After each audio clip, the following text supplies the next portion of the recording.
Bonjour René Lauzière. Bonjour. Vous avez été pendant une grande partie de votre vie député et vous êtes un spécialiste depuis des années de la traque, si j'ose dire, de l'argent de l'Élysée. Vous cherchez à comprendre ce qui se passe derrière les colonnes du palais.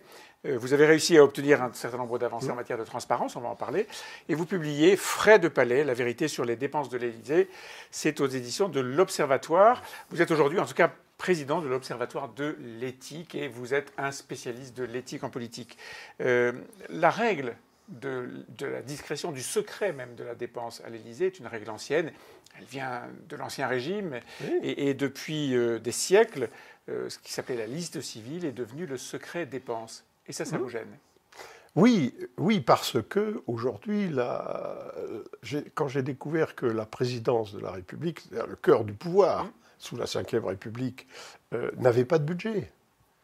Et qu'on ne savait en plus pas comment l'argent que l'Assemblée votait, qui était modeste, était dépensé. Donc, je me suis dit, ça n'est pas possible. Enfin, on peut pas être dans cette situation. Et donc, vous avez commencé à publier des travaux, à proposer des projets de loi, des propositions de loi, jusqu'à ce que les choses changent. On va y revenir. Mais vous avez lutté contre l'opacité, contre le manque de transparence. Et aujourd'hui, vous avez à peu près accès à quoi? À tout? Il reste des zones d'ombre? Non, s'agissant de l'Élysée, c'est aujourd'hui l'institution française qui est la plus connue, d'une certaine manière, et surtout la plus contrôlée par la Cour des comptes tous les ans. Donc il y a vraiment, disons maintenant, il y a une gestion à faire qui s'améliore régulièrement. L'Élysée vient de se doter d'un organigramme qu'il n'y avait jamais. Bon, voilà. C'est un peu l'issue de l'affaire Benalla aussi. Hein. C'est ce qui s'est passé après la contestation des circuits de pouvoir et de ce qui n'avait pas été fait comme sanction, en particulier après l'affaire Benalla. Mais je reviens sur ma question. Vous luttez contre l'opacité. Vous avez éclairé, donc, dites-vous, à peu près tous les coins et les recoins de l'Élysée. Est-ce que dans cette fonction-là, il ne fallait pas quand même garder un peu de discrétion, un peu de mystère? Oui, c'était l'idée de Philippe Séguin, l'ancien président de la Cour des comptes, qui était réticent d'ailleurs au contrôle de l'Élysée. Mais je crois qu'aujourd'hui, il reste quand même dans le budget de l'Élysée une partie de secret, le cas échéant, là où c'est nécessaire. Un budget de 110 millions d'euros? Oui, ce qui n'est pas finalement considérable. Sur 1000 euros de dépenses publiques, ça représente 10 centimes, tenez-vous bien. 10 centimes d'euros. Et pourtant, beaucoup de gens disent c'est trop. Oui, mais là, je crois qu'il y a une méconnaissance et des fantasmes. Alors, 110 millions, disions-nous, répartis comment? Alors, ils sont répartis à 70% en frais de personnel, beaucoup de personnel militaire. 794 personnes. C'est ça, à peu près. Hein. Et donc, ensuite, il y a les déplacements présidentiels. La diplomatie est importante, c'est une des tâches prioritaires du président. Et puis, il y a les réceptions et la vie du palais. Quoi. Ouais. Quand on compare ce budget, 110 millions d'euros, encore une fois, pour une année, à ce qui se passe dans les grands pays étrangers, on se situe où? Alors, je crois qu'on se situe maintenant en tête. Alors, les comparaisons sont difficiles parce que les chefs d'État étrangers n'ont pas tous les mêmes responsabilités.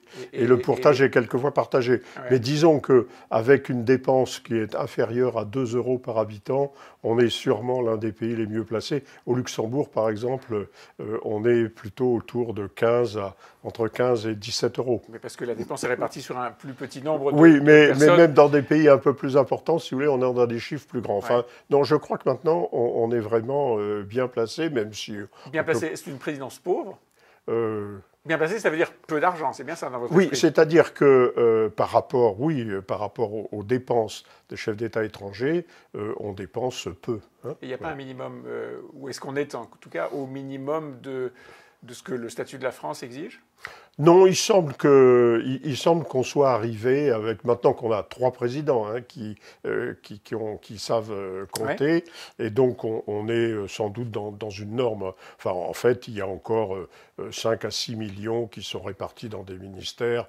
Donc voilà, on a l'ordre de grandeur. Répartis dans des ministères et récupérés par l'Élysée. Récupérés par l'Élysée. Oui, mais on le sait maintenant. Hein, tout ça est bien identifié. Donc on est en gros sur un budget qui va entre 110 et 120 millions. Donc c'est c'est ce qui paraît en tout cas nécessaire à l'action des présidents. Dans une France qui conteste beaucoup ses élites désormais, est-ce que vous avez été l'un de ceux qui ont le plus désacralisé la fonction de président de la République ? Je ne pense pas l'avoir désacralisé. Je pense qu'au contraire, le fait de savoir exactement comment les choses se passent, comment l'argent public est dépensé, renforce l'Élysée. Parce qu'au fond, il y avait le fait de ne rien savoir crée quand même des fantasmes. Alors il est vrai que... c'est toujours trop dans l'esprit de beaucoup de gens. C'est toujours trop. Souvenez-vous la polémique sur la vaisselle de l'Élysée. Oui. L'Élysée disait la vaisselle c'est aussi un élément de statut et qui permet de recevoir au niveau de décorum et de solennité qui est nécessaire pour un pays comme celui-là. Et la plupart des gens qui contestaient ça disaient mais non, l'Élysée n'a pas besoin de ça. Cette part-là de la présidence a été désacralisée. Oui, mais je pense que c'est parce qu'on est passé du système où personne, comme vous le disiez, ne contrôlait l'Élysée, et depuis des siècles, un système où, au fond, on doit rendre compte, comme d'ailleurs les chefs d'État étrangers rendent compte. Alors peut-être faudra-t-il un peu de temps, et puis éviter toujours, je dirais, d'avoir un point de vue comptable. On ne peut pas se poser la question à chaque fois qu'il y a un déplacement ou il y a combien ça coûte. Enfin, on sait que tout ça est un peu contrôlé. On n'a pas besoin non plus d'aller dans trop de détails. Les sommets internationaux sont au bon niveau de dépenses. La France a le bon niveau de Alors écoutez, actuellement, on est pour un voyage à l'étranger du président est de l'ordre de grandeur de 200 000 €. Il a été réduit de moitié depuis qu'on commence à chiffrer un peu ce type de voyage. En taillant dans quel type de dépenses ? Pardon ? En taillant dans quel type de dépenses ? Alors, on a réduit les délégations, la préparation des voyages, les hébergements, les frais de taxi, enfin bref, on rogne un peu partout. Et apparemment, voire la location de chambres d'hôtel, ce qui fait que les délégations, quelquefois, arrivent alors qu'ils n'ont pas de chambre d'hôtel, puisqu'il faut attendre l'après-midi. Bon, non, je crois que maintenant, on arrive à un niveau qui paraît être le niveau acceptable. Est-ce qu'il y a des domaines encore dans lesquels il faudrait faire des économies ou en savoir plus ? S'agissant de l'Élysée, oui.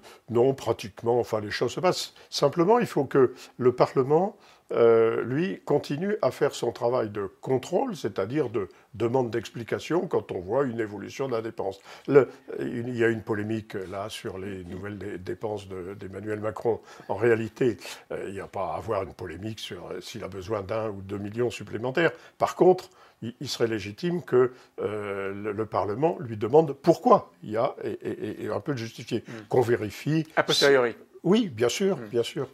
Et là, depuis 3 ans, je pense que l'Assemblée nationale a tendance à relâcher son contrôle.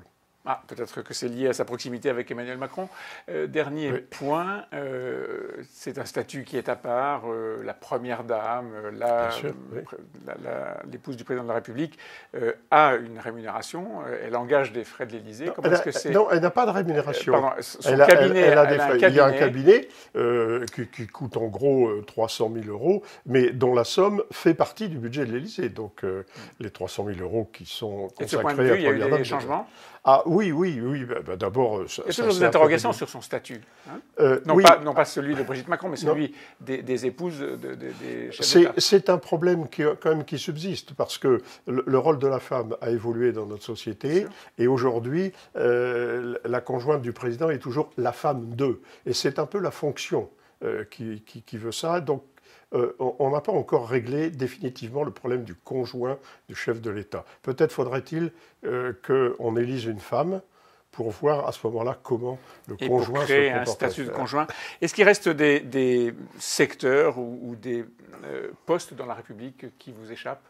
Ah oui, il y a encore beaucoup, notamment dans le fonctionnement du gouvernement, que l'Assemblée a le pouvoir et le droit de contrôler, qu'elle ne fait pas peut-être suffisamment. Et puis, on a vu avec l'épisode de Rugy que peut-être serait-il souhaitable de mieux contrôler les dépenses des présidents des assemblées, parce qu'ils ont un rôle protocolaire important. Président de l'Assemblée, président du Sénat, merci beaucoup René Dosière. Votre livre, Frais de palais, la vérité sur les dépenses de l'Élysée, une foule de renseignements et surtout l'histoire d'une grande enquête qui aboutit à la transparence. Merci beaucoup. Merci.